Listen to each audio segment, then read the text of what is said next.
আজিৰ ভিডিঅ'টো একদম গাড়ীৰ পৰা ষ্টাৰ্ট কৰিছোঁ। এয়া মই আৰু মোৰ ফ্ৰেণ্ড সুৰভি। আমি দুজনী আজি গৈ আছোঁ লগৰ এজনীৰ ঘৰলৈ।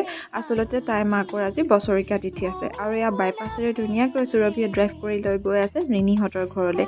আচলতে কিছুমান মানুহে যে কয় ল'ৰা আৰু ছোৱালী সমান নহয়, কোনে কৈছে? এইবোৰ দৃশ্যই হয়তো আপোনালোকক বহুতো প্ৰশ্নৰ উত্তৰ দি দিছে। আৰু তাত গৈ মেলি চাহ ভোজ ইমানেই খালোঁ, কিন্তু ইণ্টাৰেষ্টিং কথাটো হ'ল এখনো ফটো বা ভিডিঅ' নুঠালোঁ।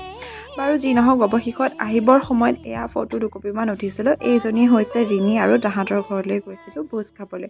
বহুত ভাল লাগিল, বহুত সময় কথা পাতিলোঁ আৰু লাষ্টত একদম সন্ধিয়া হওঁ হওঁ সময়তহে উভতিছোঁ। মানে বতৰটো যিহেতু ডাৱৰীয়া আছিল, গতিকে একদম আহি আছোঁ আৰু গাড়ীতেও আমি দুজনীয়ে কিন্তু ফটো ভিডিঅ' বনাবলৈ এৰা নাই। মানে ৰাস্তাত ৰখি ৰখি ফটো ভিডিঅ' কৰিছোঁ। বহুত মানুহে আমাক চায়ো গৈছে যে গাড়ীৰ ভিতৰত কোন, কিন্তু পিছে ভিতৰত দুজনী ছোৱালী। বাৰু যি কি নহওক, সময় সন্ধিয়া হ'ল, আমিও ক্ৰছ কৰিলোঁ বাইপাছ আৰু ঘৰ পালোহি। আজিৰ ভিডিঅ'টো ইমানেই, বাই বাই।